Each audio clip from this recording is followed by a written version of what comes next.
নমস্কার সকলকে, কেমন আছেন সকলে? আশা করছি সকলেই ভালো আছেন, সুস্থ আছেন। আমরাও খুব ভালো আছি।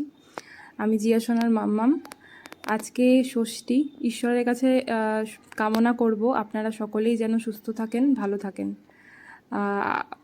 এই যে আমার মাম্মাম মানে আপনাদের জিয়া সোনা স্কুলে গেছিলো মর্নিংয়ে, দেন এলো 11টার দিকে।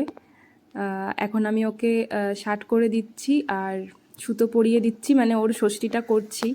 এবছর জিয়া সোনার মামা বাড়িতে জিয়া সোনাকে নিয়ে যেতে পারিনি, তাই ওর মনটা একটু খারাপ। এখন একটু বড় হয়েছে, তাই মামা বাড়ি খালি যেতে চাই, বাট আমাদের ডিস্টেন্সটা অনেকটাই। তো ওর যেহেতু স্কুল মর্নিংয়ে, সেহেতু আমি একদিনে গিয়ে আর একদিনে ওর ওপর দিয়ে প্রচণ্ড চাপ চলে যাবে, সেই কারণে আর গেলাম না। যে একদিনে গিয়ে একদিনে আসা, আবার সকালে কালকে মর্নিংয়ে স্কুল রয়েছে। আর ওর পাপারও কিছু কাজ ছিল, থাকতে পারবে না বলছে, সেই কারণে আমি আর বললাম যে যাব না, থাক, এবছর থাক।